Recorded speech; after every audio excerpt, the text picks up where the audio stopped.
the feces and needles on the ground. Too effing bad. Wow, this is a freak show. Maybe I'm wrong.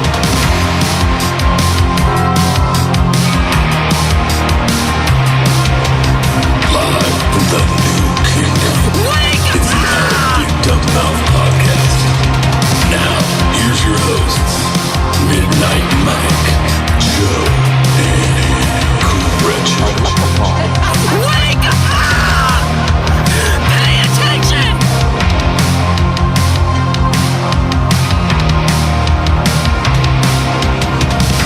Hello, everyone out there. Welcome back to another fun-filled podcast adventure. Hey, my name's Midnight Mike. Cretchit is not here. Joe is not here. But who is Grim from Cruising with Steak. Thank you very much for being here. Again, this is like the second Wednesday in a row, right? I told you, I'll be a ringer whenever you need somebody. I'm here for you. I love talking. Let's get weird. Yeah, I would love to have more guests on. But, you know, when we get into a groove, when it's Joe, Cretchit, and I, it's tough. It's tough to invite guests on. So it was nice to have you on with Trey last week. And I even said, like, hey, I'm sorry you didn't get a chance to kind of pipe in that much with all this, the interviewing going on. And I want to have you back. And thankfully, you took me up on it this week. I also, I reached out to Joe from the Legit Bat podcast. Do you know those guys? No, I've never heard of that podcast. So Joe from Legit Bat, they do, I would say they're like an OBDM adjacent, you know? Okay. They got some sound effects. They're a little sarcastic and funny on their take with conspiracies in the news. They're out there on the West Coast, so I invited Joe on. He said, go to hell. He's not going to join us today. He's not going to be on the show. He said, I'm going to be at work. It's 4 p.m. out here. I got to work. So, well, at some point in time, Joe, maybe we'll start the show a little later and we can do a show together. I understand. Or he could just quit his job.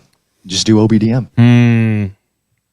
You know, OBDM doesn't pay enough to quit a job. And I was just talking about that with my wife. I can't quit my day job. I can't. It's just, we're not there yet. We're on the march to 4 million has been a horrific failure thus far. We're barely, we're not, it's not even a march anymore to get to 4 million subscribers. We're kind of waddling, you know? You do have Monster May next month, though. So, I mean, that's going to bring them in. Monster May is coming up big time, and I am preparing for Monster May. It's going to happen. Monster May. For people new to this show, Monster May is when each week, maybe even every episode, I try to touch on something cryptozoological, whether it's a classic beast or some new fantastical cryptid out there that people may not be familiar with, off the beaten path monsters, and we try to talk about them for at least a good segment of the show. And it's a good deep dive. Yeah, I would say it's not like super deep end, like you're going 50 feet into the water. This is like 12 feet down. You're going 12 feet in. Yeah. You can touch your toes and come back up.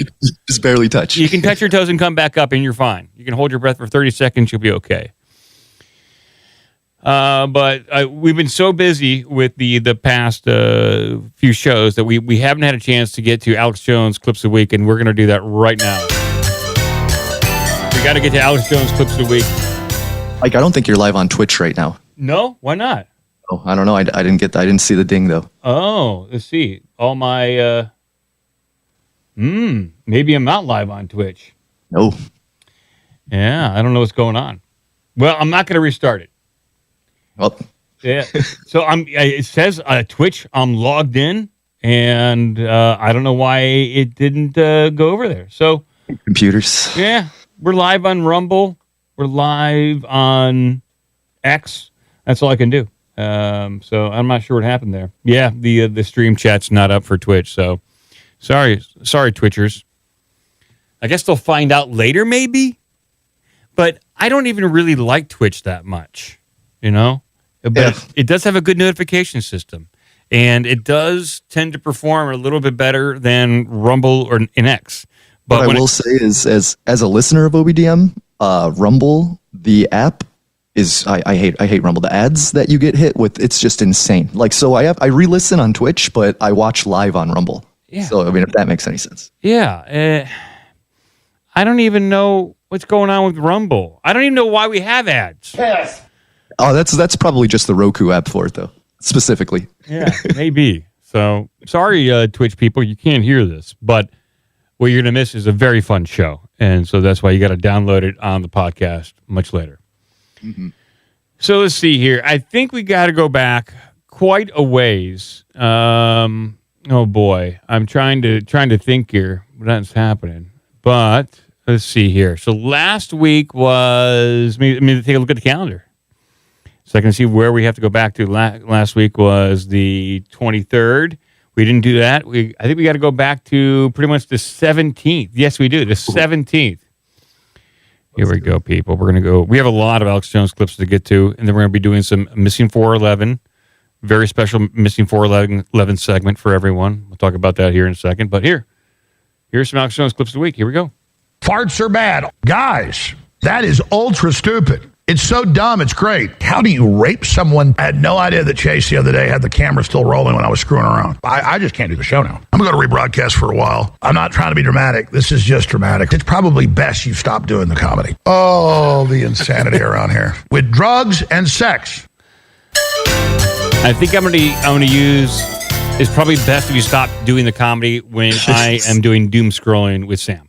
Yes, that's good. I think that's probably going to be good when he tries something, and I think it's probably best if you stop doing the comedy. Yeah, right? It's probably best you stop doing the comedy. Yeah, there we go. Yeah, you'll like that. All right, and here we go. We got Friday. It turns into Jewish space lasers. Well, he's got his little brainwashing headset on. We're going to blow ourselves. Okay. That last one sounds a little edited. He had hesitation there. Yeah. Do I want to finish this thought? A little edited there. I'll give that to Gitz for doing clever editing.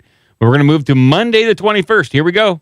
He met with J.D. Vance and then later died. He's as popular as death. J.D. Vance killed the Pope. The earth is flat. Tom Brady doesn't know how to throw a football. Whatever. I just look at what I see. Tom Brady doesn't know how to throw a football. It's a good one, too.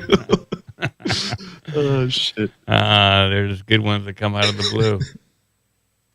And then we got the 22nd right here. I'm a big old fat ugly woman. I'm cramming pizza in my mouth. Oh, we're having the walnuts delivered. That camera's probably about $3,000. That one's about $4,000. That sounds like a lot to the general public, but that's just prosumer. These cameras are about 5 years old. And here, this is just sick.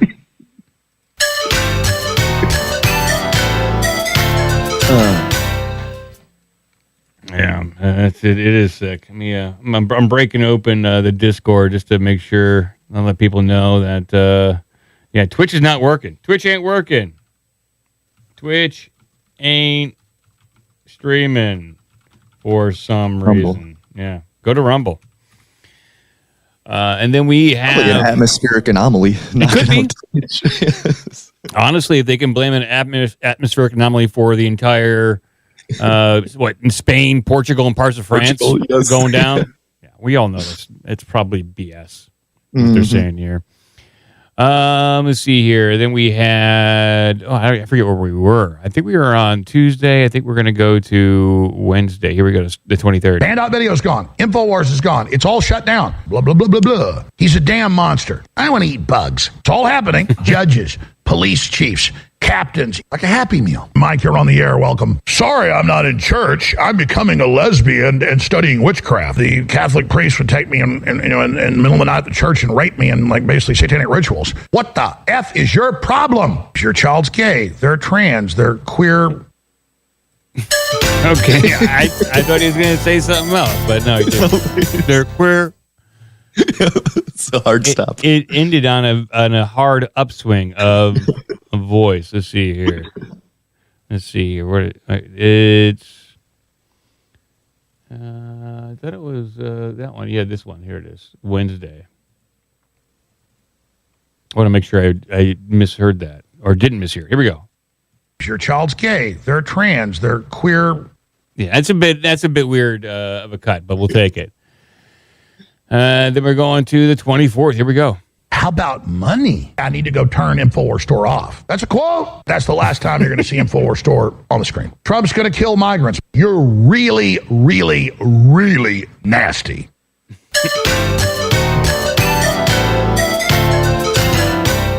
All right, moving to the 25th. Here we go. All right, that clip failed for some reason. Let's go ahead and try to roll that again. And I remember being called anti-Semitic when I was in high school. I'm in a hurry. You ready to get knocked up? Jew. Ooh, dude, Nick Fuentes with a Hitler mustache. That's disgusting. The TSA is grabbing my balls. So it could very well be the last Friday show I ever do out of these studios. Wow. So InfoWars could be? Man. He's never said that before either. Yeah. You know what? Yeah, he has. You know, he's right. He's cried wolf a little bit too much, but you know, I feel like they take him at face value. All right, here we go. Monday. And then they brush their teeth. He just cuts their crap off. I got roofied about 10 years ago at a sushi restaurant. I'm not trying to make you drink it. I want to see what happens, though. There you go. Slam it. We're going to get a beer bong out here in a minute. That night, I was being raped at the truck stop. That's your middle name. Then they comb their hair. Then they said it's a beautiful day. We actually just gave you 100 hits of liquid acid, Roseanne. You can definitely give this to the Jews. You need to not be morons. I'm like a... All right, yeah. I want more details on this roofing at the sushi restaurant. What was that all about? Yeah, you figured that's a lawsuit waiting to happen. But all right, here we go. This is Tuesday. I'm like a fat person at a buffet, and then I just get too much that I can't do. KKK, very fine people. Sheer Thunderdar. The KKK are wonderful people. Very interesting angle. Thank you, Mike. We're going to race through calls now. What the hell are you talking about? You're on the air, Mike. Thanks for calling. Lots of mics. I must have the day off, and I forgot that I was You just kept calling Alex. a barrage of phone calls to Alex. Mike's bored. And then we have the last one here. Here we go. And you know, Mike pitches and Obama catches. How many times did she come out and forget to tuck that anaconda? I don't even think. I hope they come in here and shut us down with the sheriff's department. I need to stay at the farm and help my dad. I'm a black man. Let's feed people stuff that gives them food poisoning and tastes like crap. Mike has come out and said, I'm a man. Thomas Watson? Know about him? Trump and Homan are going to kill illegals. Victory, victory, victory, victory, victory, victory. We got a disaster. He was hyped up. Must have did a lot of coffee. Yeah, he saw that clip of Michelle Obama saying how she's proud of this transgender as a black man. Like there's this clip going around that's very really. But I mean, it's a pretty weird clip. Okay, let me see if I can find it real quick and play it. We'll track it down. I don't know about here. Okay, here we go. Let's see here. Maybe this is it. I wanted to talk, Marlon, a bit about, just so proud of how you are being a role model for dealing with a child that's transgender. Absolutely. And that's, that warms my heart, particularly as a black man. Would you care to share? What? Yes. Particularly as a black man. Like, she just says it. You can't. I mean, some people are probably going to say, like, no, she was implying she was talking to the black man she was talking to. That's what she meant. But there's no other way you could take that. Well, this was clipped. Okay. So there is context of, apparently. So I'll bring this up on the screen. There's context that Twitter put in this. So they did, like, the reader added context. So I'll see if I can bring this up on the screen. We can read it together because this is interesting and startling. I mean, it just gives fuel to the fire. I'll play it one more again. I'm going to play it one more time, and then I'll play it again. And I'll play it again, and then we'll read the context. I wanted to talk, Marlon, a bit about, just so proud of how you are being a role model for dealing with a child that's transgender. Absolutely. And that's, that warms my heart, particularly as a black man. Would you care care to share that journey of? Well, I learned. I wanted to. Okay, so according to the readers on Twitter, this caption misrepresents Michelle Obama's words. She is asking for her podcast guest Marlon Wayans to about his transgendered child. An accurate transcription starts a second sentence after heart. That warms my heart, particularly as a black man. Would you care to share? So, okay. And then they add context there. So maybe here's full context, but I don't know the minute of it, but as a black man, does it warm? I don't know. Maybe it's a bad edit. But yeah, I don't know. Like I said, it just adds more fuel to the fire.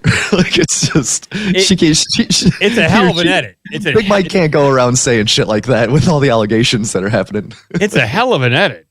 Like that's one for the books. But yeah, I get it. Like you can cut it out of context and make it look like that. So understandable, people. Yeah, so Alex was going off on that today. Oh, okay. So you provided more context to the Alex Jones clips. So that's good. Good. I was worried a little bit, but now I'm not so worried. Okay. Well, people, we're gonna switch gears a little bit. We're gonna get into a little paranormal stuff. We're gonna go into a deeper theoretical dive.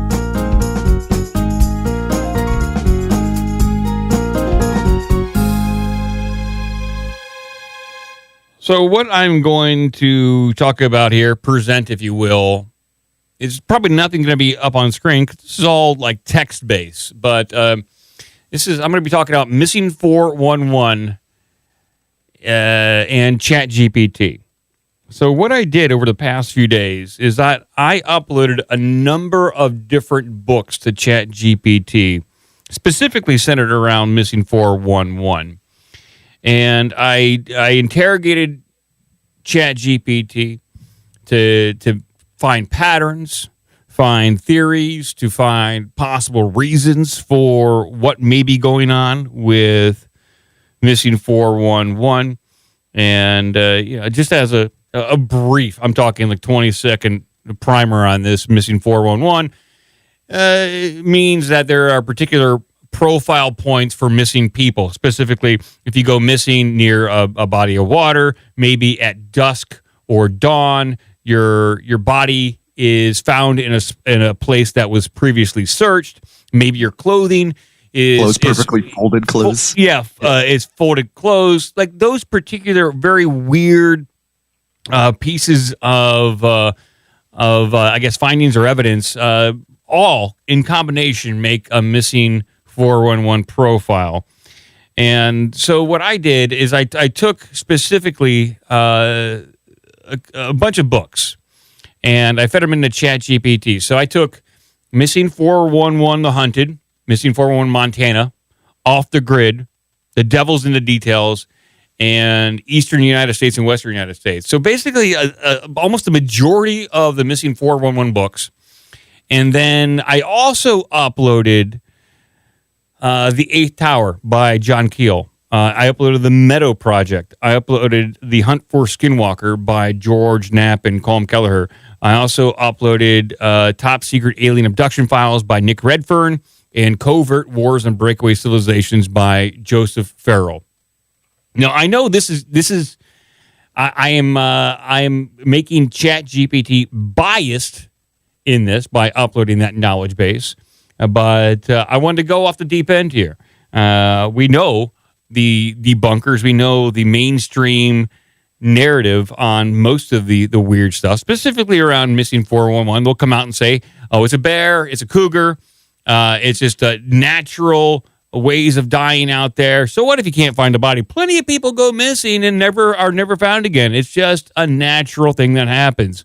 But no, David Paulides has created these profile points as a former law enforcement person because he found them so troubling. And the families are still looking for answers in many cases about what happened to their missing loved ones. So I got a few different profiles here, and a few different theories that ChatGPT came up with based upon the knowledge base that I fed it in regards to what might be happening to some of these missing people. Now, I don't know the best way to set this up. Do you want to hear the theories first and then the cases? You want to hear the theories first? Oh man, theories and cases. So, yeah. We got like five to six different profile cases, and then each profile, each missing person, has a specific theory applied to it, related to what ChatGPT came up with. Let's do the case first, okay. And then we'll do the theory. So I want to hear the case and see if ChatGPT's theory is something with my theory in my brain that I come up with. Okay, all right, and that's fair. You guys can think about this one at home. So the first one is Dennis Martin, age 6. His disappearance happened at the Great Smoky Mountains National Park, and this was in June, specifically June 14th of 1969. And some of the key quotes from his case are, at one point, the boy decides to split up and play hide and seek. Dennis was last seen on the Tennessee side of the field, 50 feet from where Clyde and William were sitting, part of his family. The Key family heard an enormous, sickening scream and shortly afterwards saw a figure they initially thought was a bear. And then after a wild search and rescue that ensued, they still couldn't find this boy who disappeared probably, I would say, close to 50 yards away from the family. Not that far away. And they did hear this large scream. They saw what they thought was a bear. But then some time later, Green Berets, or supposed Green Berets, were deployed to the area to help with search and rescue. And according to this profile, Green Berets couldn't even find him. K9 units could not find him. They lost his scent trail. And he was gone and never to be seen again. So, Man. what are your theories on just a brief overview right there of this? I mean, it's probably a wild man or Bigfoot kidnapping or something. There was also with that case also there was later on. It was years later, some ginseng poachers who were in the area at the time, and they didn't come and fess up at the time because it's like, I guess it's illegal to poach ginseng, or like just. And they came forward and said that they saw like somebody getting carried on the shoulder of some beast or something. So, I mean, there's a lot of bullshit with it. There's a lot of people who save stories, but I don't know, man. There's some weird stuff going on in those woods. It's a wild, man. So when it comes to ChatGPT and what it thought, the first one it came up with was portal displacement. Oh, shit. And why does portal, and I'll read the theory after that. So what is portal displacement theory? Portal displacement is a temporary rip or opening in space-time caused by natural geomagnetic forces. And this is a combination of large deposits of granite, water, and in conjunction with ley lines, or artificially induced by advanced covert technology. Where do advanced portal displacements happen? And in areas with strong magnetic anomalies, Yosemite, Mount Shasta, Lake Michigan Triangle, Smoky Mountains. So what are the timings? What are the times of year this most likely happens when it comes to portal displacement?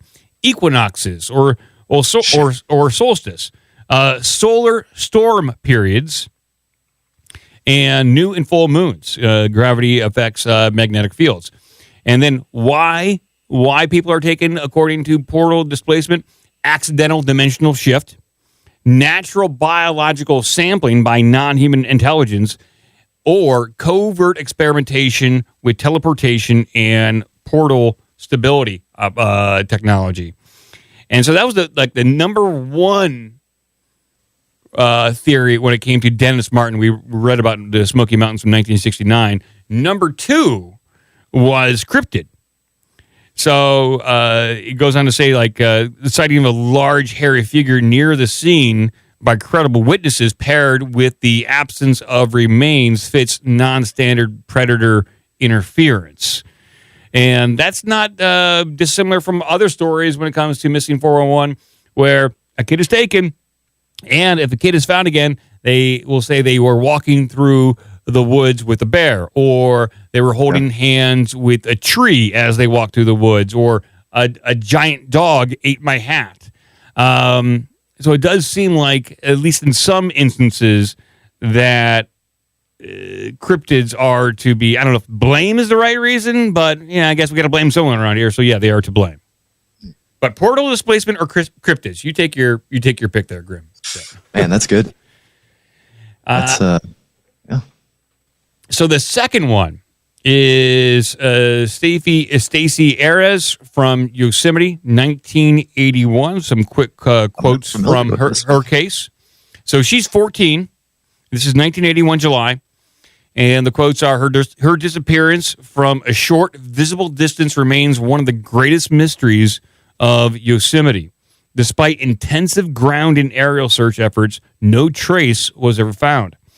Yosemite, the most secret and active missing persons cluster centered around granite and water energy sites. And I believe, David Paulides has had a lot of run-ins with the officials at Yosemite to get an accurate report of missing people.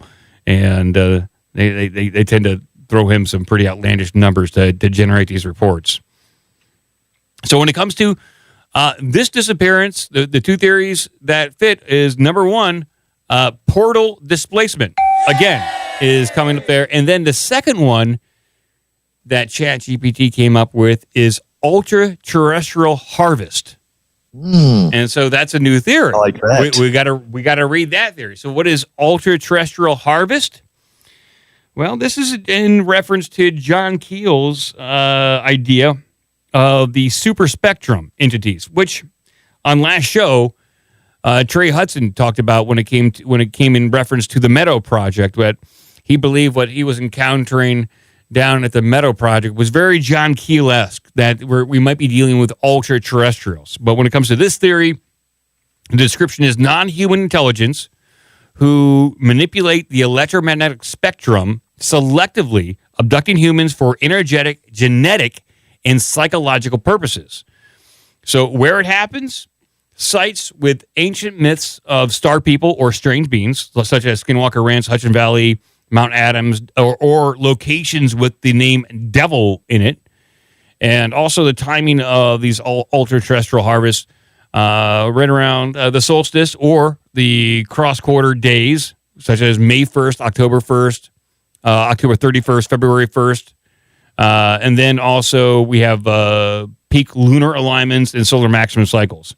Why are ultra-terrestrial taking people? Harvesting their emotional energy. Their loosh. Yes, harvest the loosh. Yep. Harvesting the loosh is the number one reason. And also, they want to study human consciousness under stress. And also genetic sampling and hybrid experimentation. And the last one is memory implantation and psychological programming. And that was the second reason why Stacey was taken in 1981, according to ChatGPT. Now, when it comes to the next case here, Christopher Tompkins, age 20. He disappeared in the year 2002, so a fairly recent case, and he was in Harris County, Georgia. And so some quotes from him, or quotes from his profile. All the workers were walking. A minute more passed, and the crew looked behind them, and Chris was gone. They found one of Chris's boots and some coins scattered on the ground. There was no logical reason someone would take off his shoes. And so we have a very quick and abrupt disappearance. Who was very close to his coworkers. They turn around 1 minute, and this guy is gone. So the theories that fit here, we got ultra-terrestrial harvest, and then a new one, which is covert human retrieval. So that is a brand new one. Covert human retrieval that ChatGPT came up with. So what is that one? So when it comes to covert human retrieval or covert human experimentation, this is described as a secret Earth-based group operating beyond public oversight using portal physics, psychological conditioning, and genetic monitoring programs. This happens near covert military installations, old nuclear sites, and national parks that sit on known energy vortexes, such as Area 51, Dugway Proving Ground, and Mount Weather. The timing during major military exercises, such as Red Flag or RIMPAC, solar storms or high magnetic instability periods. Why they're taken in these covert human experimentations or breakaway civilizations? Genetic retrieval for off-world or black project breeding programs. Testing mind control technology that includes inducing amnesia, false memory implantation. Testing dimensional movement technology such as portals and teleportation. Strategic population control, removal of undesirable outliers, which I thought to be incredible that it came up with. That's crazy. So boom. We don't like you, and we're just going to get rid of you. Disappear you. Yeah, you're disappeared. There you go. Bye-bye. No more rabble-rousing for you. No, just shoes and your change are left. I need that change for the snack machine where I'm going. Yes. Crazy. And I'll read just one more profile point here. One more profile point. And this is DeOrr Kunz Jr. in Idaho. This is from 2015. Age 2. So it's a youngster, not that long ago. And this happened in the Timber Creek campgrounds in Idaho. And a couple of the quotes here. 2-year-old, he just disappeared momentarily out of sight when he vanished. No remains or trace were found. Canines were unable to find a consistent scent trail. And that's crazy. Like how it's a 2-year-old. It's not something like they're not mobile. Like they're still walking a little bit, but yeah, that's crazy. It's incredible to think that a 2-year-old could disappear that quickly. Mm-hmm. And make any ground. And no scent trail. Nothing that they could pick up. Yeah, that's nuts. And so ChatGPT came up with ultra-terrestrial harvest because this is a classic abduction profile. Very young child, short disappearance window, and complete lack of evidence. And it also came up with cryptid predation because of a silent removal and the failure of canines to retrieve a scent trail. To just a non-human predator with stealth or other abilities to evade a detection. And it's just so I could do this with all the other profiles, and it's just it was kind of I don't know if it was fun was the right word, but interesting was to go back and forth with ChatGPT on this, and I just asked it to come up with what do you think the most likely are. You have all these different theories. What do you think the most likely scenarios are? And tell me why. And the number one theory that it says that it likes when it comes to missing 411 cases is the portal theory, interdimensional portals utilizing natural portal events. So this theory posits that certain areas, particularly those with unique geological features like granite formations or high electromagnetic activity, serve as natural portals to other dimensions. Entities from these dimensions may be using these portals to abduct humans for purposes unknown. So it definitely liked that one, and it gave some supporting observations. And I also asked, well, how do we mitigate this stuff? How do we avoid being abducted by these portals or falling into one? So it said, identifying and steering clear of known portal hotspots during certain times. So don't go to these hotspots during the eclipse or solstices, all the kind of full moons stuff. Or new moons or anything. Yeah, stay inside, people. That's another thing you need to do is run these, and I wonder if they're able to track the moon cycle when all these happened. Like, was it a full moon or was it a new moon or any of this? Like, that's crazy. That might be my next level is to feed it an astrological guide and then plot the astrology against these disappearances. I mean, Mike, your knowledge with AI, you could definitely maybe make some breakthroughs for a lot of these guys, like with the Meadowlands guy and stuff. Like there's possibilities and potential here. It might not be correct, but it might give you ideas. It might give you ideas to think about that. Well, okay, if we're putting these patterns together, then maybe like during the Meadow Project, maybe if we want to see serious activity, we go down there on the summer solstice. We go down there on these particular. Yeah, this could be one of those hotspots down there. Yeah, absolutely. It also said if you want to avoid being sucked into an interdimensional portal, employ devices that detect electromagnetic fluctuations, so you could get warning if you're happening to breach or go into a zone that is highly energized.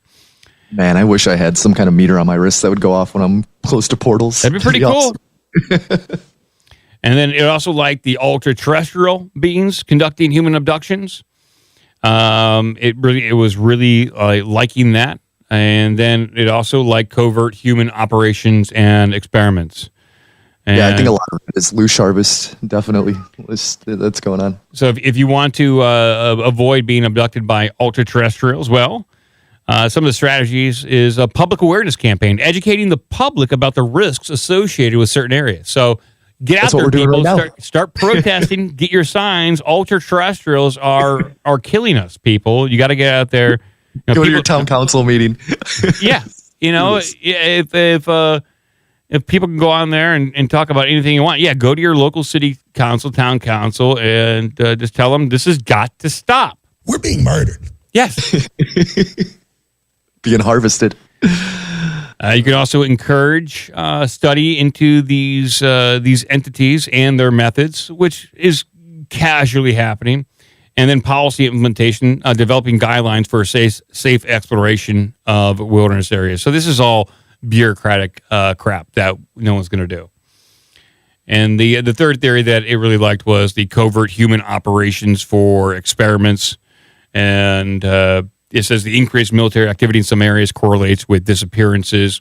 Some returnees exhibit signs of psychological manipulation. My labs. Yeah, exactly, my labs. Some returnees exhibit signs of psychological manipulation and experimentation. And authorities often withhold details about certain cases, fueling speculation. So if you want to mitigate any potential abduction by covert human operations, you got to advocate for governmental transparency regarding missing persons cases. You got to work on implementing laws to protect individuals from unauthorized experimentation. So just say, no, you cannot do that. You cannot experiment on me. Yeah, right. And also encourage local communities to report suspicious activities. So a neighborhood watchdog group for my labs, okay? Whatever. McGruff the crime dog is going to prevent my labs from happening. When they Smokey the Bear, only you can prevent my labs. Yeah, that's great, isn't it? So there you go, people. Some ChatGPT with missing 411. There were a few more theories. I just didn't get to them yet. I will feed the next step. Like I said, is to feed in astrological stuff and astronomy and moon cycles and see what happens. I asked David Paulides about that when I saw him in Phoenix. I asked him. I said, "Hey, is there anything about the person's date of birth or birth sign?" And he said no. But at that point in time, I don't think he was using machine learning at that point in time. He wasn't getting this stuff into a database and really looking for that stuff. Mm-hmm. I'm sure birthdays would have stuck out. If like everyone died on a Friday, that probably would have like, oh, that's interesting. But we need to go a little deeper, and I think ChatGPT can help us there. So I will continue on, and but we got more stories here. Come on.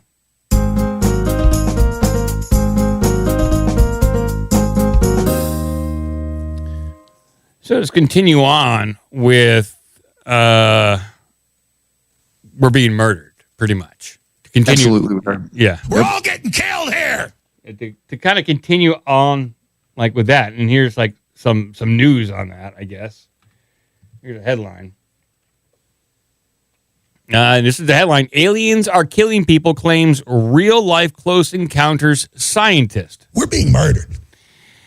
Yeah. So here we go. This guy is claiming a guy named Jacques Vallée. Yes, veteran UFO researcher. Respected. Jacques Vallée maintains there have been several cases of aliens killing humans. Pretty good, huh?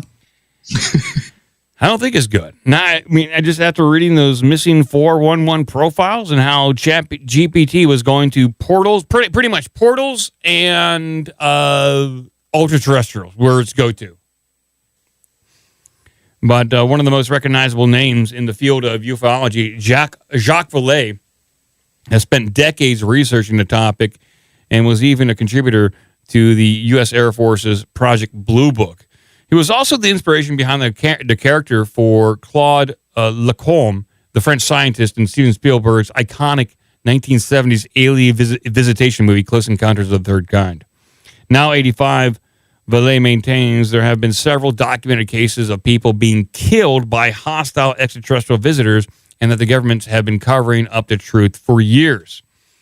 Quote, I can tell you that in my files, some of which I contributed to the database of, there are at least a half a dozen well-known documented cases where the injuries that resulted in death were deliberate, he said.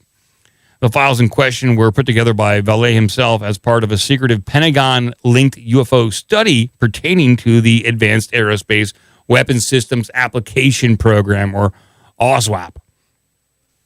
Oh, wow. The specifics of the alleged cases of human deaths or injuries caused by UFOs remains under wraps. It's believed that several hundred such examples occurred in Brazil, which is interesting. That is interesting, and it's interesting that they're under wraps because most UFO stories is like, let's get it out. And that was one of the focuses of Brazil. Just to divert here a little bit, that was one of the major focuses for James Fox, his one of his documentaries, that he was really following up hardcore on the story of an alien that was seen, I think, walking through the center of a Brazilian town. And he was chasing down this story. He didn't believe it at first. And he finally talked to Stanton Friedman. Rest in peace, Stanton. R.I.P. And Stan says, no, I heard about that. You go check it out. And he finally, James went down to Brazil, talked to a military official who basically flat out refused over and over again to talk about it, but finally relented and said, yes, the story is true. So there's a story, and James did a whole documentary movie on it about an alien walking through a Brazilian town. There he is. He's just walking through town. No, it seems like a lot of articles I'm seeing lately is depicting aliens as hostile or they're a threat to us. Mm-hmm. Something's coming down. That's very opposed to 10, 20 years ago where it was love and light. They're coming to save us and protect us. Like it's a transition in the UAP UFO field. I'm watching it in love real with time. Yeah, they're not in love with us anymore. Now they want to. No, they only want to hate. They want to kill us, and it's that means we need to fund Space Force more. Yeah, I like to eat. Yeah, they want to. Yeah, they want to eat our energy and soul. So yeah, a dramatic shift from Steven Spielberg's Close Encounters of the Third Kind, when it was like an exchange mission. Now, what they didn't see in part two is that they took all the humans on board just to eat them, and Steven's left that part out. Maybe that's what Steven's doing in his next movie. But back to this rest of this article here. While the specifics of the alleged cases of human deaths or injury caused by UFOs remains under wraps, it is believed that several hundred cases such examples occurred in Brazil. Vallée maintains that the truth is being kept from the general public because if word of hostile extraterrestrial visitors was to get out, it could unravel the fabric of society. Quote, if we want to disclose something as simple as say, yes, we acknowledge the phenomenon and it seems to be from space, we would have to answer 100 other questions. And that is not the end of the story. Vallée recently told KLSA. There are religious questions. There are religious sides to all of this. And so, yeah, it is. You can't, it's just, it unravels everything. Like, how long have you known? Do you have any of this technology? Have you reverse engineered of it? Are you currently using all this stuff? I can't. They have to keep this under wraps. And even if this is not alien technology, some people maintain like this is all human tech, then it's even more bizarre. But I almost feel like we're at the point in time though where shit's just so crazy and everybody's so like disassociated through the internet and all the everything that they could just roll out everything and just say everything's real. And it's kind of like I don't think it would have the same implications as what it would have like 40 years ago, 50 years ago, or like when all that happened. Like I think society's basically degenerated and is so low IQ they don't really care. Like, yeah, give us the aliens. Let us know. Tell us. It's possible. Maybe the point is to fracture society so much that they don't care that aliens are here. Yeah, because it does feel like that. It does feel like society is at least here in the West is a little bit more fractured, and people might welcome this change. There's a lot of people that they don't want to work anymore. They don't want to do anything anymore. They lack meaning in their lives, and maybe the alien invasion or alien scenario might give them the meaning that they seek. Yeah, unless it's like a Mars attack scenario. Yeah, it's all over. It's a tough one to win. It's a tough one to win. Just turn into skeletons. So, in a related kind of thing, I found this. And this is from the Cato Institute. Now, for people who don't know, the Cato Institute is basically a libertarian think tank, but it was created by Charles G. Koch. That's Koch. Is that Coke? Yeah, and Charles G. Koch or Koch. He's an industrialist. And then you got the Edward H. Crane. And all these old fucks, you know. Yep. Sorry, pardon my French, but they created the Cato Institute, which they claim is a libertarian think tank founded in 1977. And they just put out this podcast yesterday, and I was listening through it. It's called UFOs, Aliens, and National Security. And in this, the host is talking to a professor from the Ohio State University. And the professor is very guarded. He obviously likes the UFO topic. He wants to talk about it, but he's constantly made fun of by his other professor friends about UFOs and alien abductions. And so he's trying to guard his words and how he approaches. Like, some people believe in alien abductions, and I think it's worth exploring, but not me. You know, he's trying to guard himself. It's like when you talk to people that aren't initiated into these topics like conspiracies and paranormal, you'll maybe say, I've heard some people believe that, you know, like you don't want to own up to it. And that's what this professor was doing throughout this entire podcast. At least to me, that's what I heard initially.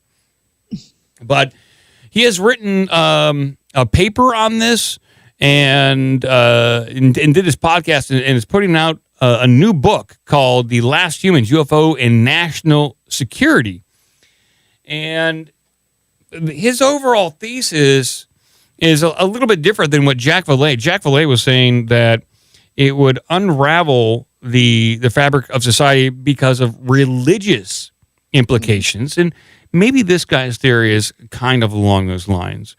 But essentially what he's saying in this interview is that there is a sovereignty issue. And he published a PDF, just an academic paper called Sovereignty in UFOs. And he published this in 2008. And he put it out there initially. He started to get more and more traction on this paper, just over the last few years. Put him out in 2008. If you put something like that out as a professor in 2008, you're considered a kook. Now it's a little bit more acceptable. You can get away with it. Mm-hmm. And so, but he said he only returned to the topic seriously after the 2021 Pentagon UAP report and that legitimized the field. So he even he's a professor. He wrote this one thing, but he didn't feel accepted to talk about it until he basically got the nod from the government. And I think that's what everyone's looking for, is like the okay from the government to talk about this, but specifically almost as like a threat. That's what the angle is, like you said. It used to be all happy, holding hands and crap like that. Now it's always a threat. It's all a threat. Just try. We need. It is. It's just to boost funds for the DoD and just get more fucking. More space satellites up there and more space weapons and so I don't know. He goes on to say kind of paraphrase some of what he was talking about in the podcast and in his paper, that before 2021 UAPs were officially non-existent. Now they are described as real objects. The Pentagon did not mention aliens, leaving the most obvious implications unstated. And the author sees this as scrutinization. By labeling UAPs as potential threats, the Pentagon justifies secrecy. This triggers classification and restricts public access to the information. It preempts public debate or democratic oversight, which is something that the United States Congress is fighting for right now, and they just can't seem to get it, no matter what the topic is. Anytime they want any sort of transparency, they can't seem to get it, whether it's UFOs, Trump assassinations, all that kind of stuff. They can't get transparency, or they're just playing lip service to us, and they really don't want it. They really just they know better. Play lip service till you get the vote, and then once you're in, who cares? Yeah. But that's man. I mean, that's the whole thing with the UAP thing. Like Hillary Clinton coined UAP on Jimmy Fallon in 2015, or at least coined it in the public zeitgeist, where they were UFOs up until then. And it's the whole UAP thing is strange. I'm a UFO guy, just through and through. So yeah, me too. I'm a UFO guy. I'm old school. I'm old school UFO. Exactly. Yes. So the main premise, I'll read the main premise of what this professor from Ohio State is talking about is he asked this question: what happens if we merely discover that superior intelligences exist out there? We're talking about ultra-terrestrials. We're talking about aliens. Not contact, not war, just confirmation of their reality to us. So the government comes out. Donald Trump says aliens are here. How do we, as a society, react? And that's a big question. He says the enemy is not the aliens, it's us. Our reaction to the knowledge could be socially and politically catastrophic. He predicts an autoimmune reaction, such as like the collapse of public trust in the state, which we're already kind of seeing right now, right? Yeah, I mean the collapse is there. It's already happening in real time. So I would say, because of mainstream news and its reaction to Donald Trump, the erosion in trust in the state is there, but it was already eroding way before that. COVID was the biggest wake-up call for a ton of people, like people who weren't even paying attention. COVID slapped them into reality, saying, "Oh shit, everything's a lie." COVID. Yeah. it doesn't. So either wing of the political spectrum, there's enough ammunition for your own personal erosion of trust in the state. So I think we can strike that one. That's happening, buddy. The next one, he says, is breakdown of social cohesion. And he says an increase in conspiracy, violence, and chaos because of this announcement that these superior intelligences exist. And he predicts a Mad Max scenario rather than an Independence Day war. So we're not going to fight against the aliens. We are actually going to rise up and enslave each other in a Mad Max-like scenario. So. Well, I mean, if the aliens have already infiltrated the population, they're probably already getting people on their side and working. So it's just going to be chaos. You're going to have people who work for the aliens. It's a full infiltration. At this point. It feels like V. And if this exactly, it's just like V. if this professor from Ohio State could figure out, the aliens already figured out, or ultra-terrestrials have already run these scenarios and realized, look, if we really want to take it over, we get in at the highest level, and we run the place from the inside, and then we start terraforming the place to the way the planet is more conducive to us. Let's dim out the sun. Yes. Let's do that. Yeah, shit like that.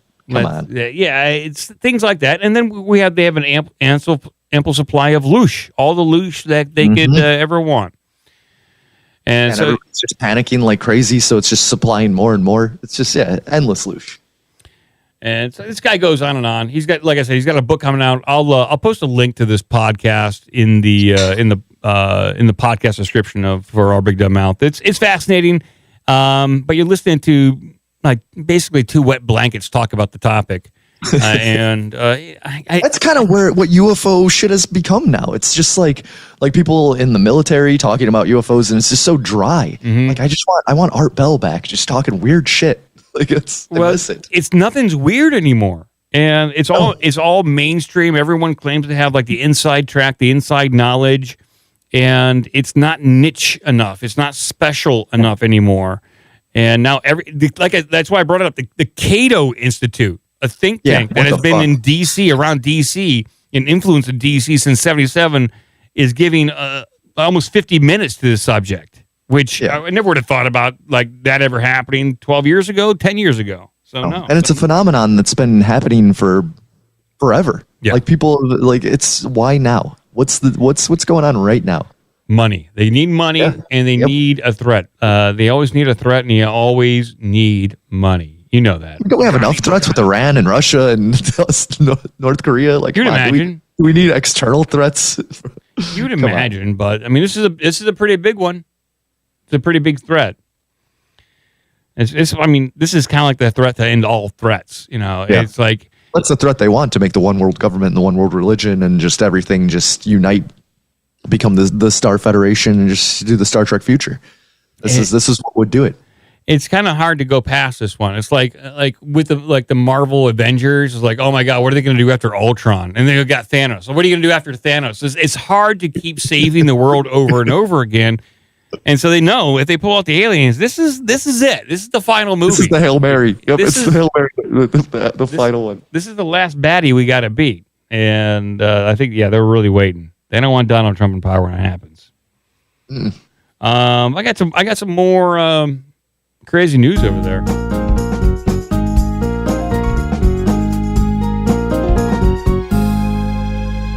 Wow, we're talking about aliens. I just got to bring this up because of the passing of the Pope. That he did, in fact, die, even though I reported that the Pope lived last Wednesday. I thought, I didn't know if you were trolling me or not, Mike. And I was like, no, Pope died. And you're like, no, he's actually alive. That was on. I didn't know if you were serious. That was on the Drudge Report. I posted that actual news article in the OBDM Discord. And I was like, here, there's a report of him like living here. You confused me so much last Wednesday. I was like, I don't know what's going on. We're just going to let this roll. I was confused. Yes. Obviously. I didn't know what was going on. No, Pope's dead. Yeah, but he is. He's gone. But according to this headline, next Pope to be urged to release UFO files from the Vatican archives. Oh, really? Yeah, we'll see if this happens. So UFO disclosure advocates have moved to urge the Vatican to reveal exactly what it knows about the topic. The world joined in mourning this month as the news broke, or so we think, that Pope Francis, who had served as the head of the Catholic Church for over 12 years, had died back on April 21st. Was it that long ago? Yeah. I mean, it was 9 days ago. You reported that he was alive 7 days ago, though. I did, didn't I? Wow. Jesus Christ. I really missed a mark on that one, didn't I? But I read it on Drudge. Yeah, I mean, you can't go along with Drudge. Yeah. Fuck Drudge. They fooled me. Now, with attention turned towards the question of who the next pope will be, UFO disclosure advocates are renewing their efforts to request that the Vatican, in particular Pope Francis's successor, publish any relevant files that might be tucked away in the archives. Yeah. You think that's going to happen, Grim? No fucking way. No way. Right. The Vatican's the most locked down place ever. Like, people are always talking about Israel and how it's like they have everything locked down. The Vatican is a fucking fortress. You're getting nothing in or out of there. It's worse than the Smithsonian. They probably have more books and text on the ancient way the ancient world than probably the CIA does. Yeah, They probably have more information. Thumbed through them in hundreds of years. They're just sitting there collecting dust in a locked room. Yeah, they understand what probably happened, why our history is the way it is, why it was curated, what technologies probably existed back. They probably even know who actually built the pyramids. It could be. Yeah. Yes. But Or all those files burnt down. All those books burnt down in the Alexandria fires. I don't think a lot of shit. Or that could be fake news. That might not even be real. and that's what Sam brought that up on doom scrolling. He's like, I don't even think the books are in there. And I think that's probably true. They probably just said it all burned down. Yep. Oh shit, everything's burned. We don't have it. And then they just hid it. They hid it in southern Ohio. In the mountains. Well, the Vatican archives contains thousands of documents ranging from books and manuscripts to state papers, letters, and even presidential missives. One of the largest and most mysterious collections in the world, the documents are stored on many miles of shelving deep beneath the Vatican. Historians and researchers have long sought to gain access to this treasure trove of knowledge, which is thought to contain valuable information on events spanning hundreds of years. I would even say thousands. More recently, proponents of UFO disclosure have been attempting to gain access to the archives to look for evidence of historical accounts of unidentified flying objects and other similar phenomenon. It is hoped that the new pope will make it easier for those with an interest to delve into the archives to do so. I don't think it's going to happen. Nope. I'm sorry, people. I mean, I think that UFOs are the last thing on new pope's radar. And yeah. Well, we could hope. I mean, it'd be sick as hell if he just came in and was like, all right, we're busting it all open. Tours in the Vatican. You can come in, thumb through all the stuff you want. Just FOIA. They have a FOIA request for the Vatican. That would be great. That one movie with Tom Hanks, Angels and Demons. That was about, in part, about the Illuminati and its war with the Catholic Church. You ever seen the movie? I think I saw the Da Vinci Code. Yeah, it's a Dan Brown movie. Yeah, and it had to do with the war. Or it was a Dan Brown, I guess, book, and the movie Angel and Demons based on it, and it came out after the Da Vinci Code. But it's got basically the background is that the Catholic Church and the Illuminati have been warring for years, and the Catholic Church thought they kind of wiped out all members of the Illuminati.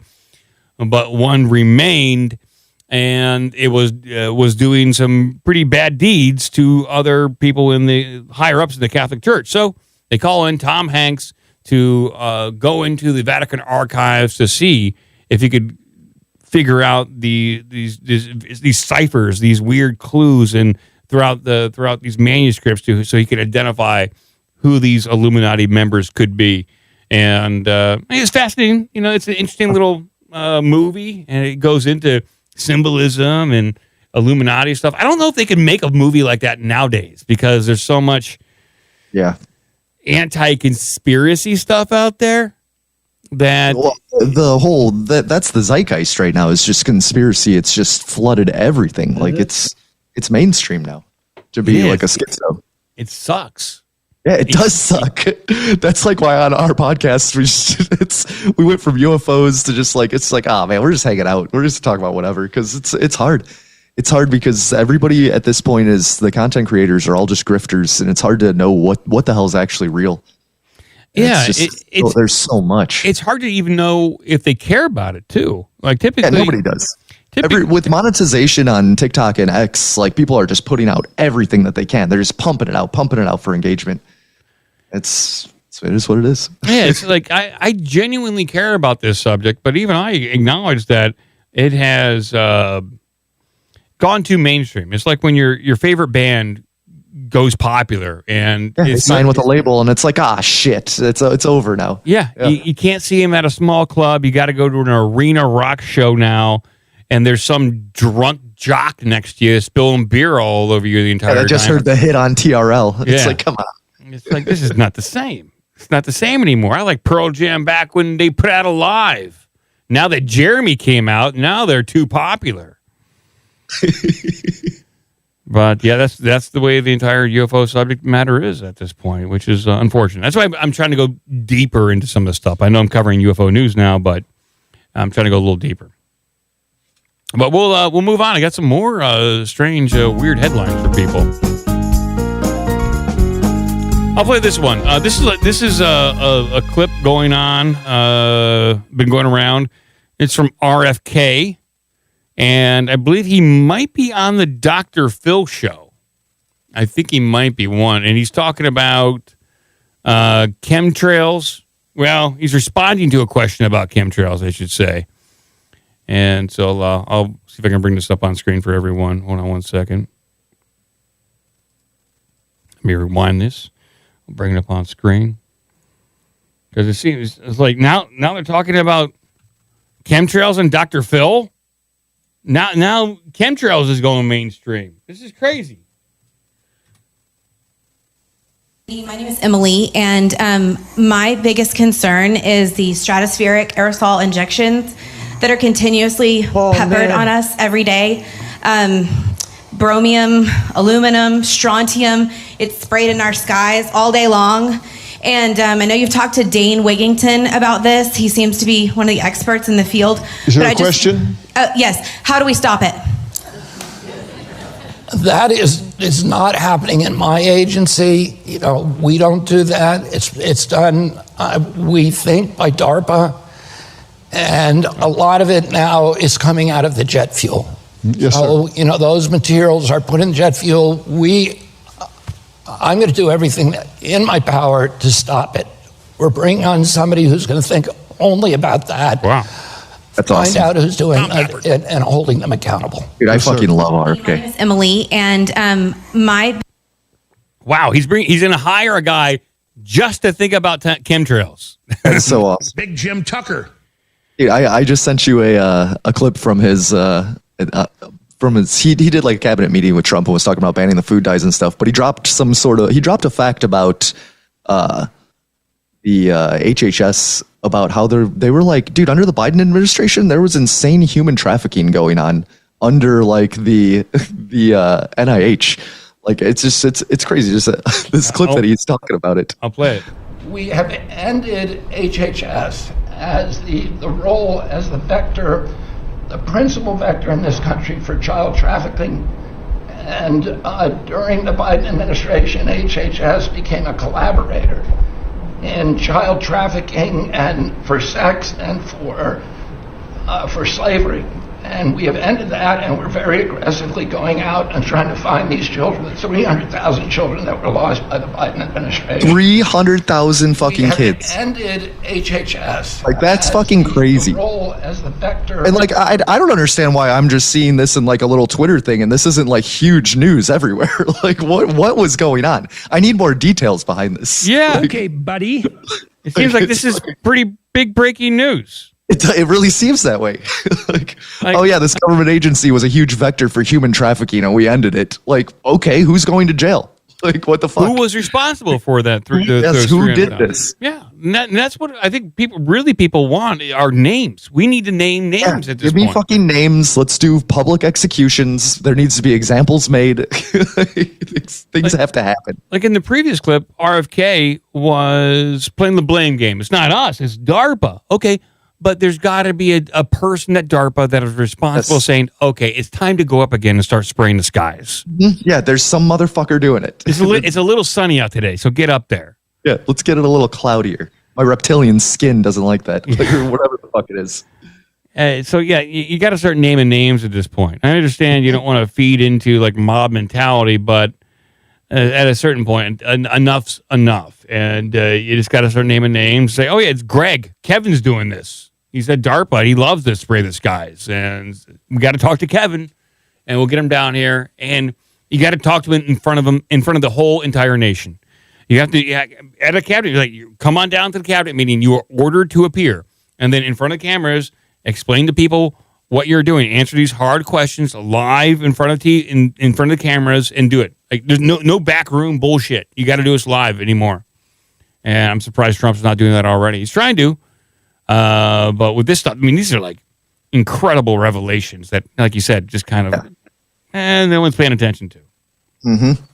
Apparently, my wife just busted in the door and said there's a documentary called Trafficked that covers all of this, and that's what kind of exposed it.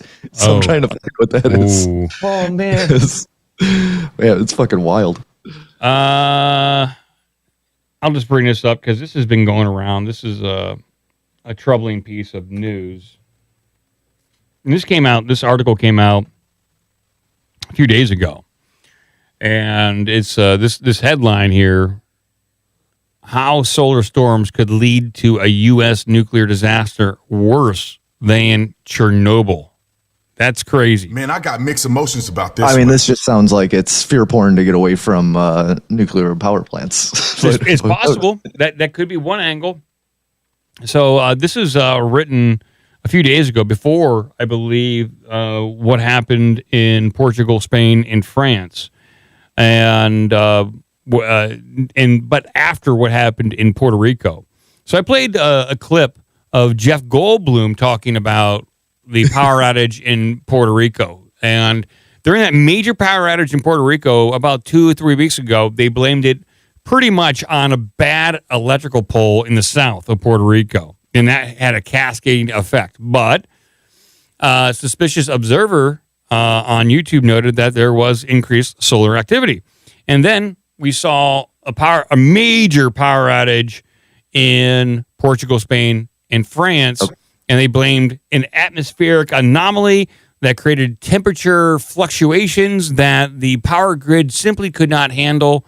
But suspicious observer is basically saying, no, this is the weakening of our magnetosphere in a ramp up to a dramatic pole shift, and that we will be seeing many more of these blackouts as electrical grids across the globe that aren't hardened, aren't brand new, maybe using antiquated technology, they're just going to fail.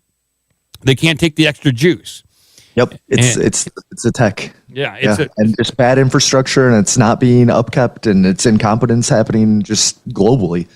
Yeah, and I don't even know the current state. Let's see here. Let's just see a Spain blackout. Are they back up? Let's see here. News: Spain over the worst, investigating the cause. So I think most people are back online in Spain. Okay, well, that's good. Yeah, they were already getting power back during that day. Oh, okay. So, that's good news. Yeah, it was a big freak out, but it's like, I mean, I think that guy was on our show was explaining it kind of last night, or that it's listen to Crew's Mistake if you want. Yeah, please. Pure filth in your brain, but he was saying how it was a. God, I don't even remember, but it's like basically the systems failed, and it was a daisy chain of failing systems because they didn't have the proper maintenance that they needed on the machine at the time when it happened. It had nothing to do with atmospheric anomalies. That was just a fucking cover story that they threw out there. But who knows? It could be a combination. It could be a combo. Antiquated tech. They're unprepared for any sort of unexpected anomaly, and they don't want to probably pour more money into it. And they're not ready for even minor EMPs that may penetrate our magnetosphere. And I guess the cost, here in the United States, if we wanted to retrofit everything, get everything up to snuff, I should say, and be absolutely prepared for an EMP, whether it's from a nuke or a solar flare, because it's going to cost $1 trillion. At this point, that's what we need. Right there. There is the infrastructure. I don't know why Trump does not champion that. It's a lot of money, but we've already spent 1/3 of that on Ukraine. And we didn't get anything out of that, really. No. We've got, I think a minerals deal just got signed today. Oh, that's good news. That might be going through. So, I mean, we're getting those rare earths. Nice. Okay. Uh-huh. That's nice. I own a big chunk of the Bank of America building in 1290 Avenue of the Americas that I got from China in a war. Yeah. I know James likes to play that one a lot. I love that one, too. It's the best. That's the best. It's great. It's fantastic. My mother would say, you love trucks. I do. I got some more headlines over here. So just a quick, this is current events. Joe's not here, but I'll try to do some current events. Here's a headline here. Florida passes legislation to ban fluoride in public water supplies. So that's pretty good. That's some good news. That's on great. That front. Well, the fluoride they put on it is just like industrial waste from fucking I think it's some fertilizer, phosphate fertilizer that they make. It's the waste from that they put into the water to make it like a fluoride balance. Like it's not even fluoride or whatever medical grade fluoride is. Like it's just poison. Yeah, it's not even the pure stuff you get from your dentist. It's not the good shit. No. It's like there's like good food and then there's bad food. This is bad food, what they're giving you. Bad. They're just dumping it in waters. Another headline here. The United States is the villain in our story. That comes from Mexico. Nationalism is surging in Mexico amid Trump threats. So keep that in mind, people. I mean, maybe Trump is just going to become that leader that he does America first, and then all these other countries just actually stop trying to come to America and live the American dream and are like, no, fuck this. Let's make our own country good and work on their own shit. Yeah, maybe. It stopped, but Mexico is pretty much a narco state at this point. Yeah. And so it's a tough one. And it's run by a Jewish woman. So, I mean, it's like, what's going on? They got weird bedfellows down there. Yeah. But we don't know. Then another headline here. It feels empty as Hollywood film and TV production in a death spiral. Huh. You watch a lot of shows at your house, Grim? The most recent thing we watched was the original pre-Lucas edit Star Wars on VHS because my wife never saw Star Wars. Oh, and really? So we're just going through it, and dude, it's a good experience. And then we just watched. Then she's like, "Let's watch the prequels." And I'm like, "Oh man!" Yeah. So it's like we're going through the prequels right now, and it's they're just as rough as I remember them. I know they have a charm at this point. They do have a charm. Yeah. Yes. They have I appreciate them more than Force Awakens and everything after.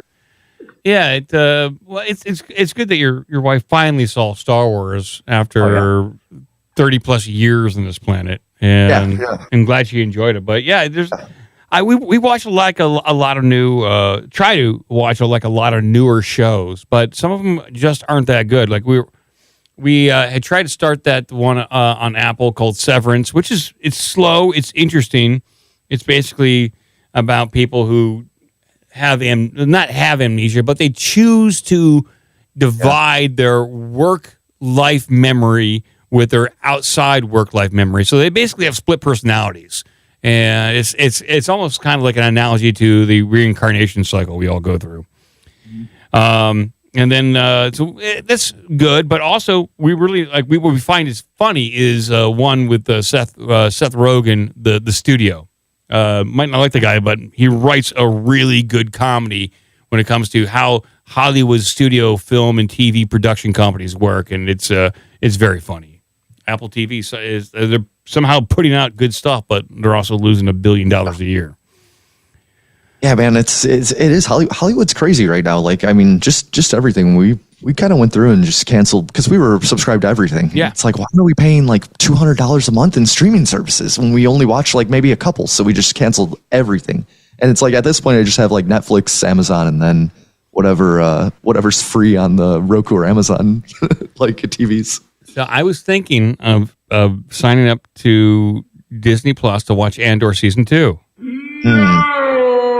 I heard they're bringing rape into Star Wars with Andor season 2. What's going on with this? A little bit, yeah, sure, yeah. That doesn't belong in the Star Wars universe. Yeah, I agree, just a pinch, just a hint of it, and I agree. That kind of, I guess, language and even. Like they don't show it. It's basically a form of like extreme harassment and like this guy this Imperial like soldier tries to force himself on this person. I think would an Imperial soldier ever do that? I think that's even going a little far. I understand that Andor is a much more adult, but it sort of breaks a little bit of the Star Wars universe for me.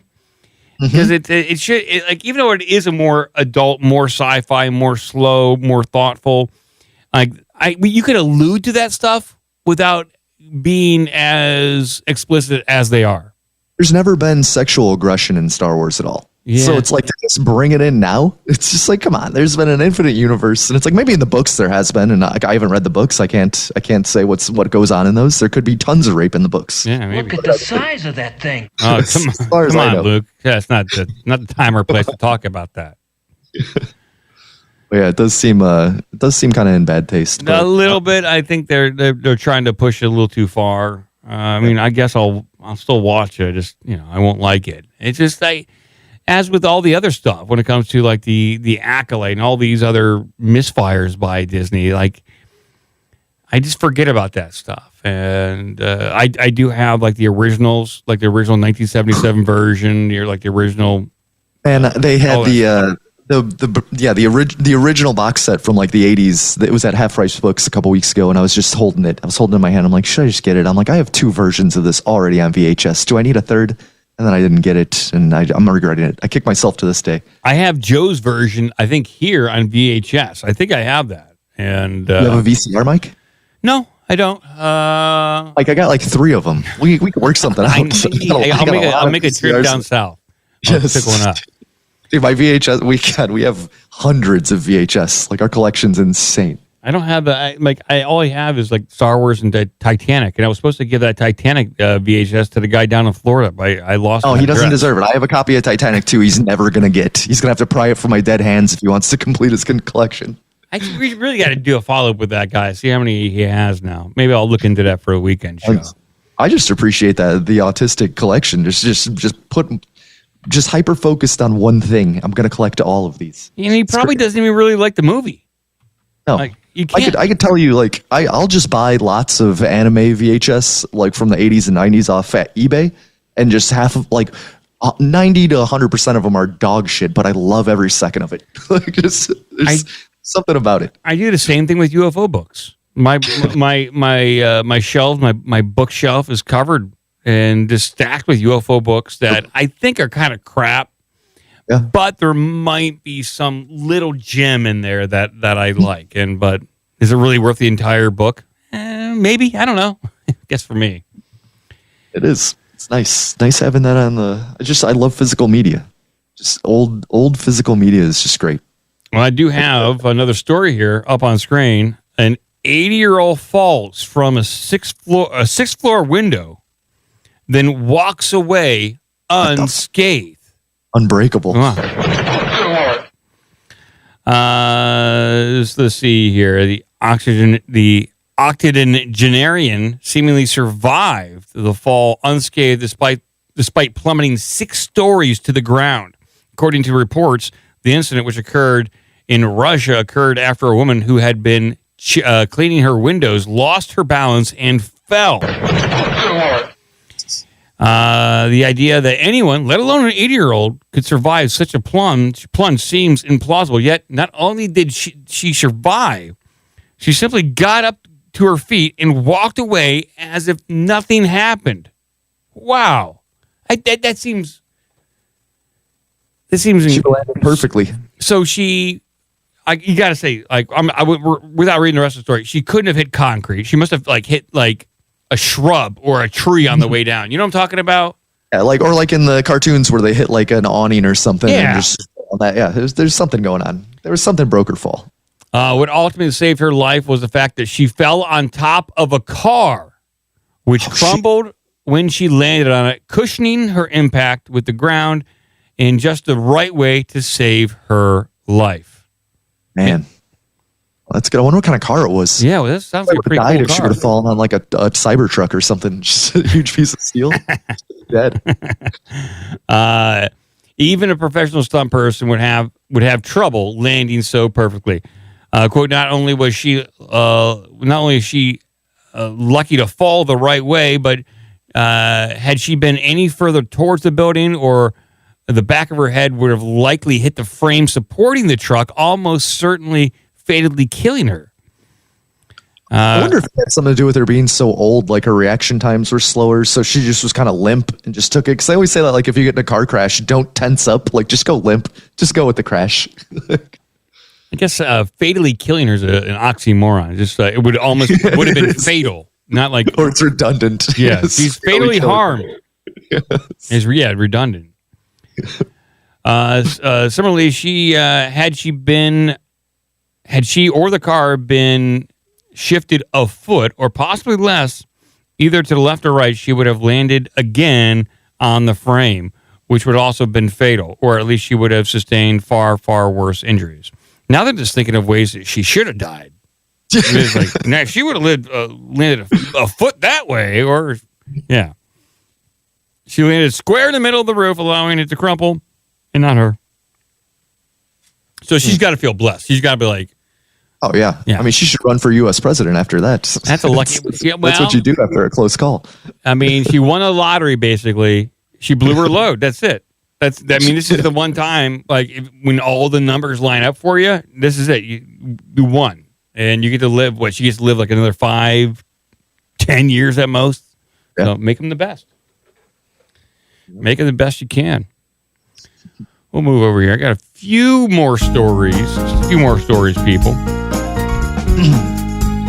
I want to say that caller on Saturday, I don't remember his name, but that was great. Just talking about the AI chatbots. Yeah.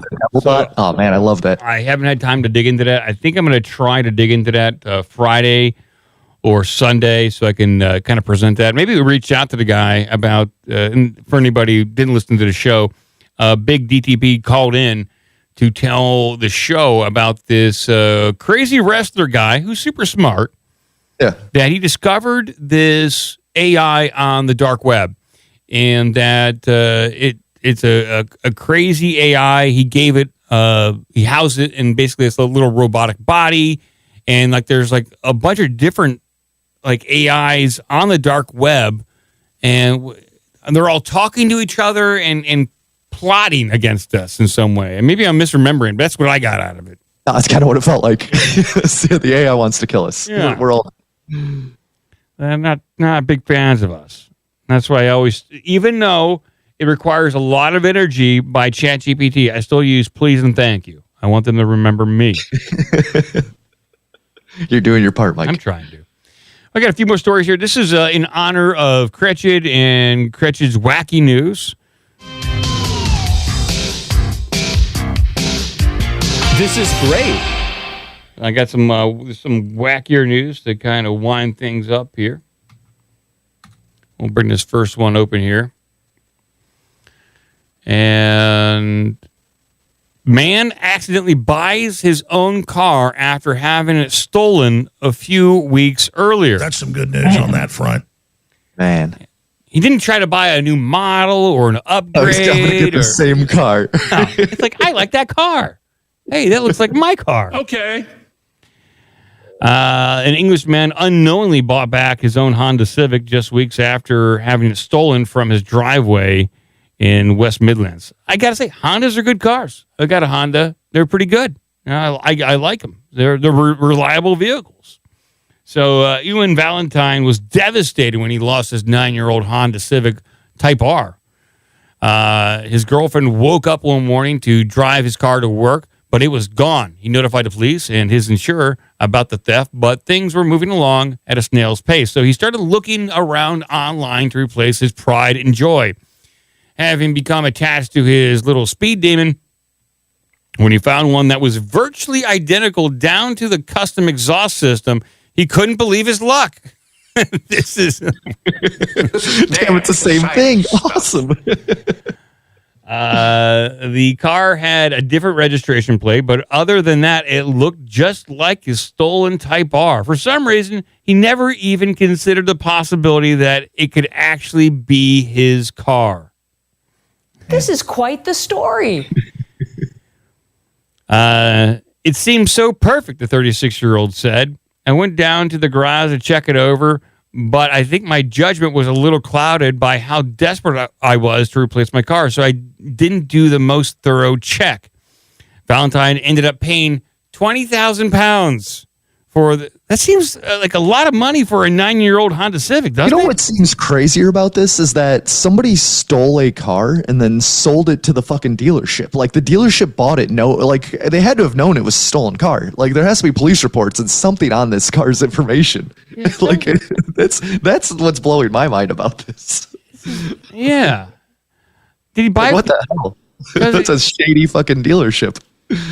I mean, yeah, they're dropping it off on a flatbed truck. Mm-hmm.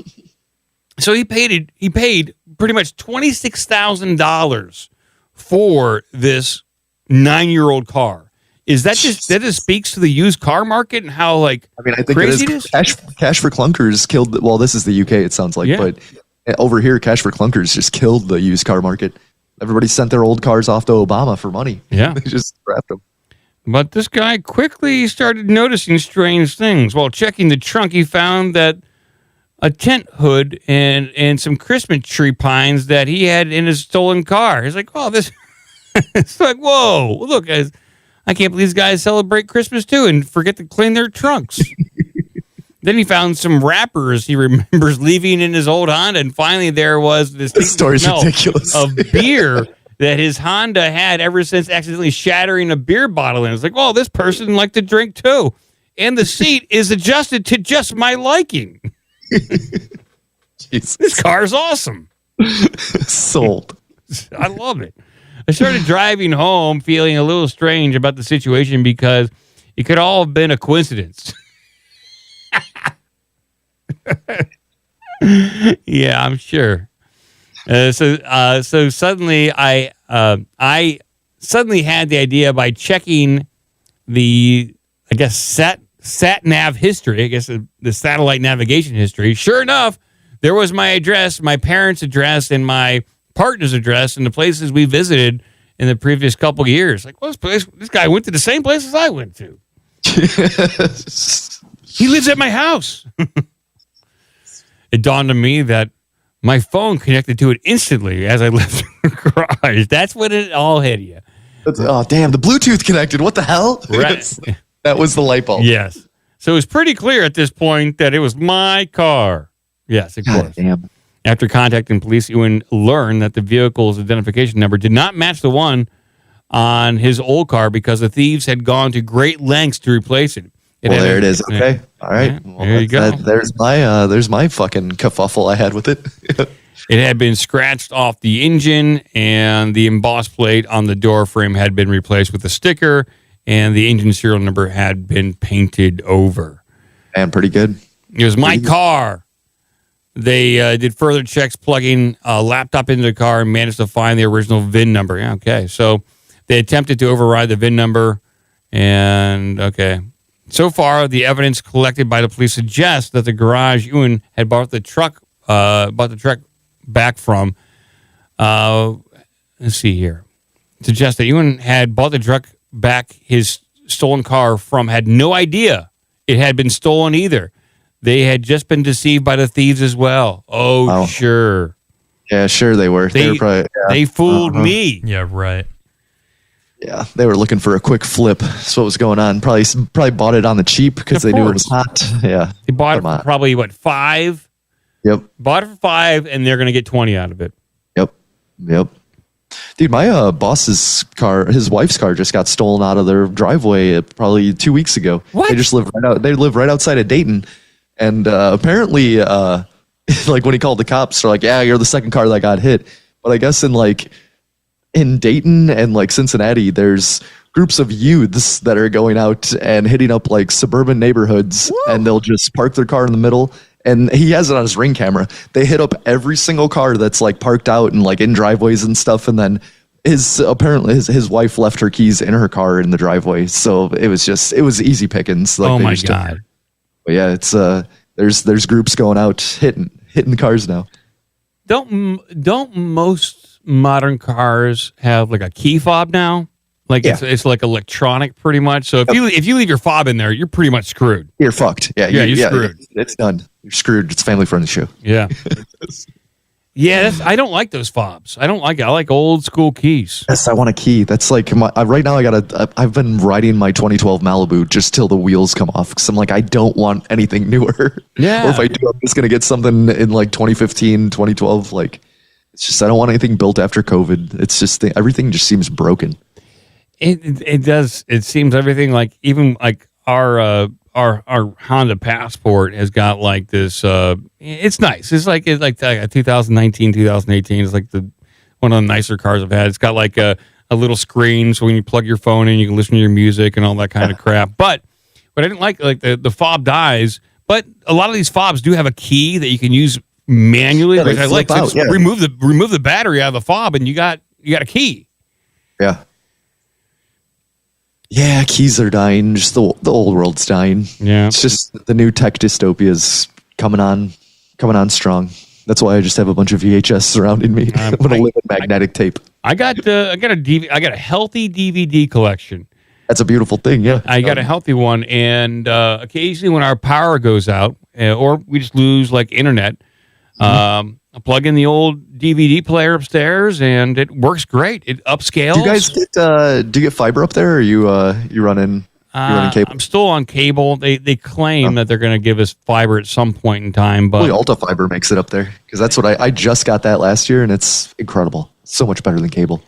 Well, like we're out here in the farm country, and we're far enough back from the road where they don't want to do it. Like it's going to cost them a lot of money to run it back here. Even with the existing lines coming back here, they don't want to do it.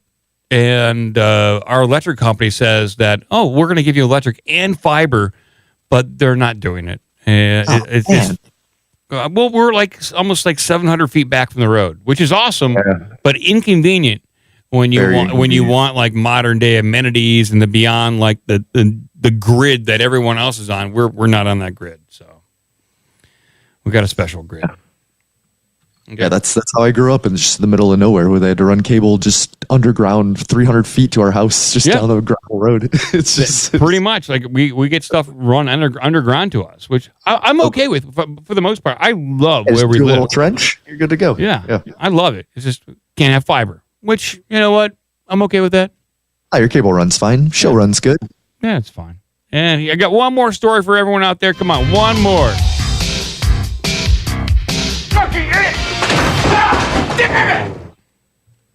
Here it is, people. Up on screen right here.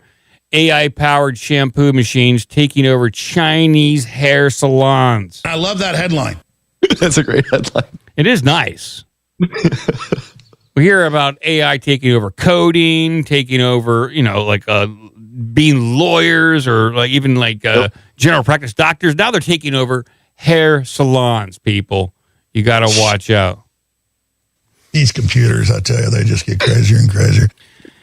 A number of hair salons in China have introduced AI-powered shampooing machines that can reportedly wash and rinse a client's hair in just 13 minutes. Oh, really? That is fast. But part of like I when I go to the barber, I don't get my hair shampooed. There's only one time it was like some new place I went to in Arizona where my wife's like, "Oh, you got to go here. They'll do you.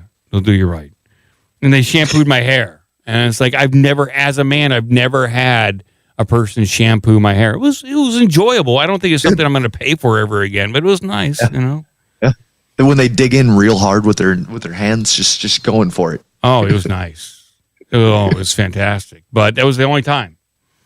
Yeah. But the AI revolution is just starting.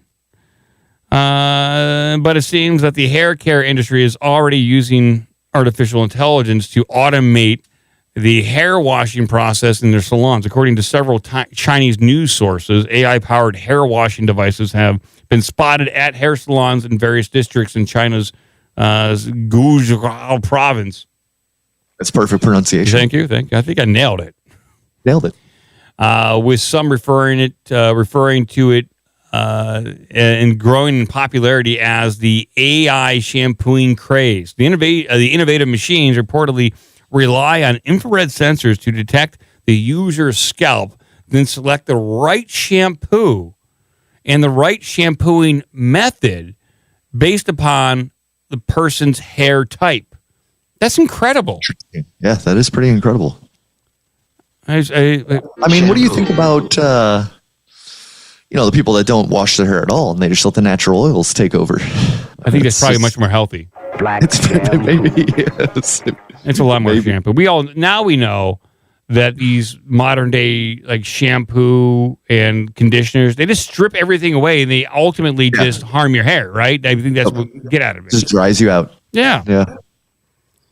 And while you do feel clean for a second, it's like it's fun for like while you're in the shower, but the next day you just like you're dry, and then you're on this continual cycle where you basically have to shampoo every ding dong day in order not to have like a dry scalp. It's stupid. Or dry, or just feel greasy or something. Yeah, it's just so tired of feeling greasy.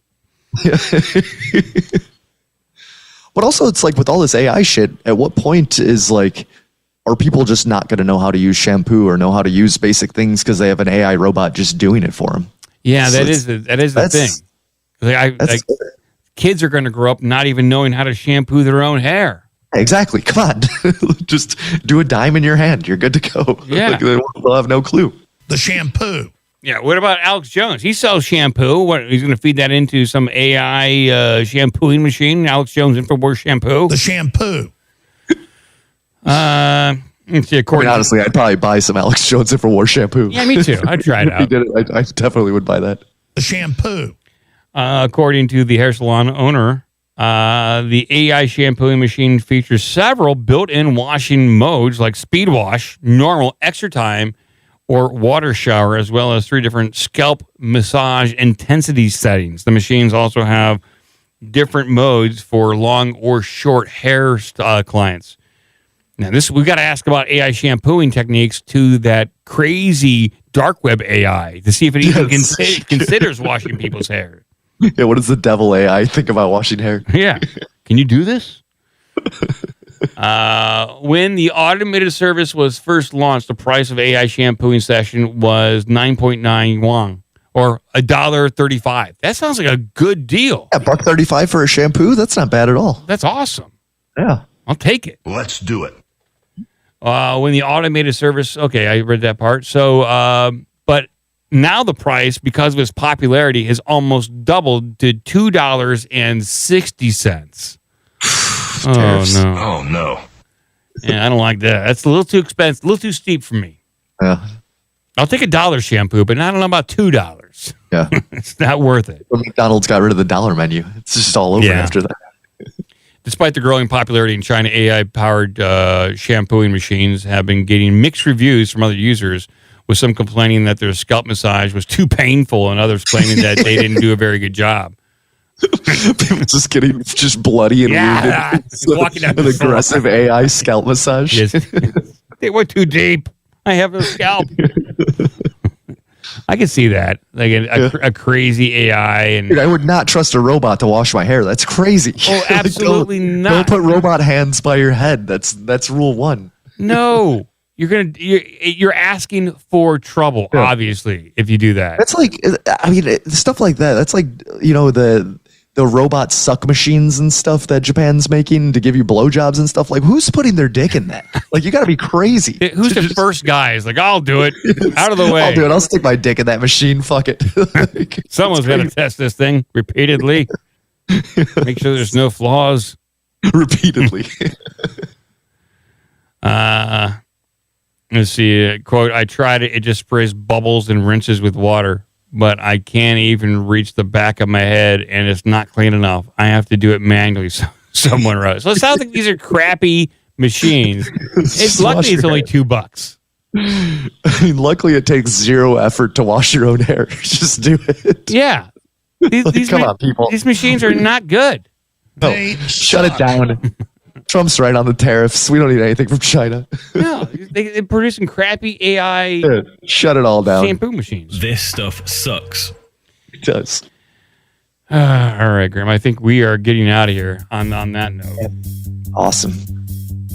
Thanks for having me, Mike. Hey, thank you for hanging out and shooting the shit with me. Sorry to the Twitch people. Sorry. I don't know what happened there. Twitch. And atmospheric anomalies.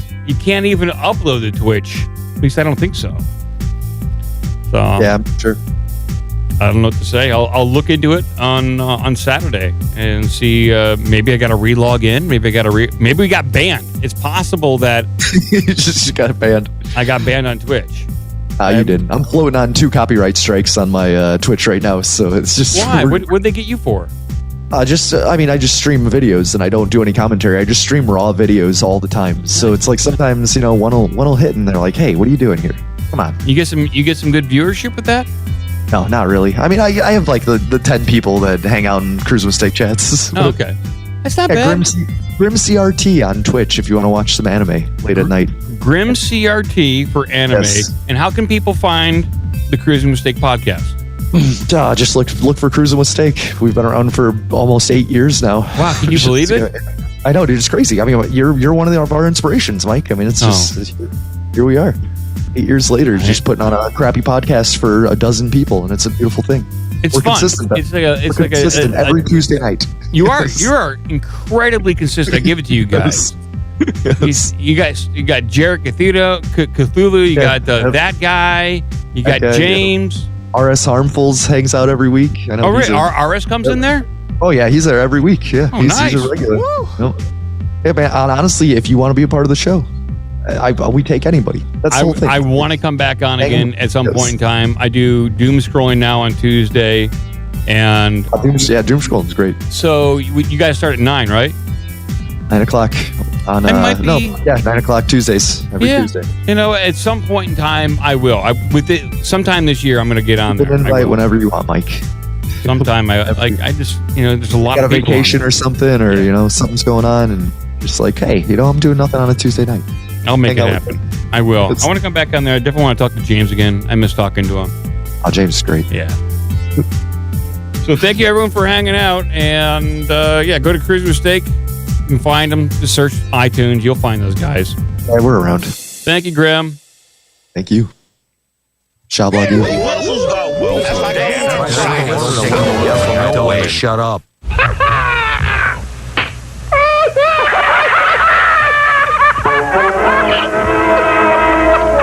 That's about all. Shablagu. Sit, Ubu, sit. Good dog. Until next time, take care of yourself and each other. Well, now you know the rest of the story. It's probably best you stop doing the comedy.